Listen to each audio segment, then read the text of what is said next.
Card से हमें भविष्य पता चल सकता है या सब कुछ पता चल सकता है? क्या ये एक साइंस है? तुम और मैं बात भी कर रहे हैं, ये भी एक साइंस है। और साइंस ज्योतिष की आत्मा है। बिना साइंस के कोई भी ज्योतिष नहीं हो सकती, चाहे वो टैरो हो, चाहे वो कुंडली हो, चाहे न्यूमरोलॉजी हो। हाँ, टैरो एक साइंस है। साइंस कैसे है बच्चा? इसके अंदर कुछ तस्वीरें होती हैं और उन तस्वीरों को देखकर हम भविष्य बताते हैं। टैरो कोई पाश्चात्य सभ्यता संस्कृति का एक अंग नहीं है, ये भारत का एक अभिन्न अंग है। आपको मालूम है, आप कभी अपने दादा परदादा के साथ अगर पार्क में गई हो, हालांकि तुम इस मामले को लेकर बहुत छोटी हो, हम जाते थे तो वहां एक तोते वाला बैठा होता था। वो एक पत्ता निकालता था, उससे भविष्य बताना शुरू करता था। तो लोग कहते थे हट भागो, ये सब बेकार है, कुछ नहीं। उसमें राम सीता की, काली माँ की, गणेश जी की और अलग अलग देवी देवताओं की मूर्तियां हुआ करती थी, तस्वीरें हुआ करती थी, जिससे देखकर वो भविष्य बताता था। काली माँ की निकली है तो तुम्हें कुछ जादू टोना कर रखा है, तुम्हें बचने की जरूरत है, दुश्मन तुम्हारे पीछे है, लेकिन माँ की पूजा से बच जाओगे। तो वो जब यहाँ पर धीरे धीरे वो सभ्यता लुप्त होती गई तो वो विदेश गई, विदेशी उसे अपने साथ लेकर गए, क्योंकि उन्हें बड़ा अच्छा लगता था वो भविष्य जानना। वहां से उन्होंने अपने राजा रानियों की तस्वीरें लगा दी, अपने लोगों की तस्वीरें लगा दी और वो टैरो डैक के नाम से दुनिया में वापस आए। वरना ये भी भारत की ही एक सभ्यता थी। और हम ही अब उसको भूलते चले जा रहे हैं। हमें भूलते चल जा रहे हैं। और अब हमें जो देखने पड़ रहे हैं कार्ड्स, अभी भी आप कभी राजस्थान के किसी खास बड़े होटल्स में जाएंगे तो वो तोते वाला आपको मिलेगा। जयपुर के आसपास वो तोते वाले आपको मिलेंगे। आप देखेंगे मेले में भी मिलेंगे। वो वहाँ ना स्पेशल कार्ड्स है उनके पास आज भी, उसमें हमारे भगवानों की तस्वीरें, हमारे लोगों का जो है रुख है, घर बना हुआ होगा, झरना बह रहा होगा, शिव जी दिखाएंगे, पार्वती जी दिखाएंगे, मतलब विवाह होने वाला है, संकेत उन फोटो से। सेम इसमें भी वही फोटो है जिनसे हम संकेत आपको बताते हैं। तो टैरो यस एक साइंस है।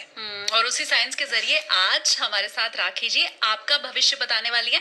मतलब 2025 कैसा रहने वाला है वो आज वो बताएंगे, तो मैं लाइव देखने वाली हूँ। अच्छा, हम आए कि अलग अलग राशियों के लिए कैसा रहेगा 2025। आपके पास जब लोग आते हैं जी, तो मैं जानना चाहती हूँ उनके मन में क्या होता है, मतलब ज्यादातर कौन से सवाल वो लेके आते हैं? देखिए ये ना एज पे डिपेंड करता है। मैं आपको एज से बताती हूँ। अगर मेरे पास स्कूल के बच्चे आते हैं तो स्कूल के बच्चे मुझसे ये कहते हैं कि हम क्या सब्जेक्ट लें, गुम रहा है। अब मैं हमेशा उनको एक ही बात समझाती हूँ शालिनी, कि मैं आपको कभी नहीं बता सकती कि आपका फ्यूचर क्या हो। आप मुझे कहो कि राखी आंटी हम ये दो चीजें बनना चाहते हैं, या तो हम अपना खेलों में भविष्य बनाना चाहते हैं या हम डॉक्टर बनना चाहते हैं। So I can help you according of your कुंडली और कार्ड्स कि तुम्हें क्या ज्यादा बेहतर होगा। दूसरे बच्चे तो ये पूछते हैं, अगर यूथ है तो यूथ यही पूछता है मैं जिससे प्यार करती हूँ मेरी लव लाइफ कैसी रहेगी, मेरे पास पैसा कैसा होगा, पैसा टिकेगा या नहीं टिकेगा। मम्मी पापा आते हैं तो ज्यादातर क्वेश्चन ये होते हैं हमारे बच्चों की शादी कब होगी, उसकी सेटलमेंट क्या होगी, वो ठीक तो रहेगा। और जो उससे ज्यादा बुजुर्ग आते हैं वो हेल्थ बीमारियां, और हमारा काम बहुत अच्छा चल रहा था, कोविड के बाद किसी ने बांध दिया और हम पर जादू टोना हो गया। उनको बस यही लगता है अगर काम बंद हो गया तो किसी ने बांध दिया, जबकि शालिनी जादू टोना जैसी चीजें इतनी आसान नहीं है कि आप किसी का भी काम यूं ही बांध दो। पर हमारे दिमाग में सडनली जब हम तकलीफ में होते हैं, मैं आपको कॉल करूं शालिनी मेरे को कुछ पैसों की जरूरत है, तो आप बोलोगी क्या हुआ, तो मैं बोलूंगी एकदम से यार काम नहीं चल रहा, तो देख तेरे पे किसी ने कुछ कर दिया होगा। सामने वाला इंसान हमें जैसा एडवाइस करता है हम अपनी बुद्धि भूल जाते हैं और उसी के हिसाब से आगे की एक दुनिया और एक कहानी बना लेते हैं। राइट। तो बाहुबली पिक्चर में हमने देखा कि सेकंड पार्ट आने तक क्यों मारा कटप्पा ने, क्यों मारा कटप्पा ने, सबने अपनी एक कहानियां बना ली। राइट। कि किसी ने कुछ बोला, किसी ने कुछ बोला, उसने बोला होगा, सबके अपने एक जिसका जैसा माइंड सेट था उसने वैसी कहानी बना ली। लेकिन जब पिक्चर आई तो हमें उसके अंदर जो सस्पेंस दिखा उससे लोग बहुत ज्यादा खुश नहीं हुए कि मतलब ये कोई सस्पेंस नहीं था कि क्यों मारा। ऐसे ही ना सबका अपना एक हिसाब है।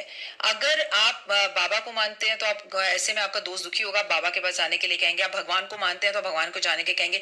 आप अगर अपने माता पिता को अपना भगवान मानते हैं तो आप कहोगे अपने माता पिता से एक बार बात कर, मुझे लगता है मम्मी पापा के साथ रिश्ते सही करने के। तो जिसके पास अपनी जिंदगी की जैसी कहानी होती है वो सामने वाले को वैसे ही सुना देता है कि यार मैं भी एक बार था, मेरा चौराहे पे पैर पड़ गया था, तू भी ऐसा कर। और हम बुरे वक्त में तो होते ही हैं, विनाश काले विपरीत बुद्धि, और हम भी वही चीजें फिर फॉलो करने लगते हैं। अच्छा, जादू टोना होता है या नहीं ये मैं आपसे पिछले एपिसोड में पूछ चुकी हूँ, तो अगर व्यूवर्स को वो समझना है तो आप टेक ऑफ विद एसकेटी वाले पॉडकास्ट में जाकर के वो सुन सकते हैं। लेकिन ना क्या आपने कभी वो नेगेटिव एनर्जी फील की है? हालांकि आप बहुत प्योर सोल हैं तो आई एम श्योर कि वो दूर ही रहते होंगे आपसे, लेकिन होती है नेगेटिव एनर्जी, आपने कभी महसूस की है? देखो जैसे इस स्टूडियो के अंदर हम और तुम बैठे हैं, इस वक्त भी इस स्टूडियो के अंदर पॉजिटिव और नेगेटिव एनर्जीज दोनों मौजूद हैं। सुख है तो दुख है, दिन है तो तो रात है, सूरज है तो चांद है, सुबह है तो शाम है, खुशी है तो गम है। इसी तरह से नेगेटिव और पॉजिटिव दोनों ही एनर्जी शाली हमारे बिल्कुल पैरेलल में चलती हैं, राइट एंड लेफ्ट में चलती हैं। और आप इन्हें महसूस कर सकते हैं जब आप बीमार होते हैं। What is negative energy? आप बीमार हैं, आपके सर में दर्द हो रहा है, आपके पेट में दर्द हो रहा है, नेगेटिव एनर्जी। एक दिन आपके बॉस ने आपको बुलाया और बोल दिया कल से काम पर मत आना। What is that? That is a negative energy. अगर आपका चलते चलते एक्सीडेंट हो गया, आप गिर गए और आपका घुटना छिल गया, what is that? That is a negative energy. आप वीजा लेने जा रहे हैं और आपको वीजा नहीं मिला और आपको बहुत दुख हो रहा है, आप रो रहे हैं बाहर आकर, दैट इज नेगेटिव एनर्जी। आप किसी से प्यार करते हैं, उसे प्रपोज किया, उसने बोला नहीं आई एम नॉट इंटरेस्टेड, मैं तो तुम्हें सिर्फ दोस्त मानता हूँ या मानती हूँ, नेगेटिव एनर्जी। आप क्या समझती है नेगेटिव एनर्जी इज व्हाट? भूत प्रेत? नहीं, आत्मा। आत्मा, भूत प्रेत, पिशाच, सब कुछ इस धरती पर अवेलेबल है, सब कुछ है। लेकिन नेगेटिव एनर्जीज अगर आप उन्हें पॉजिटिव कॉल करेंगे तो पॉजिटिव आएंगी। मैं आपको फॉर एग्जांपल यहाँ दिखा सकती हूँ। आप 5 मिनट तक मुझ पे किसी बात पे जोर से गुस्सा हो जाओ, ठीक है, तो आपको मेरा पूरा ऑरा काला दिखने लगेगा। मैं तो जो हूं मैं वही हूँ। पॉजिटिव और नेगेटिव एनर्जीज को आप अट्रैक्ट कर रही हैं, राइट। अगर आप यहाँ पर बैठे बैठे महसूस करें कि मुझे बहुत ठंड लग रही है, तो आपको लिटरली ठंड लगने लगेगी। और आप कहें मुझे बड़ी गर्मी लग रही है, तो आपको पसीने आने लगेंगे। आपको मैं ये समझाना चाह रही हूँ, आपके व्यूअर्स को ये समझाना चाह रही हूँ, positive and negative that is in your mind. If you call a positive energy तो पॉजिटिव आएगी, if you call a negative energy तो नेगेटिव आएगी।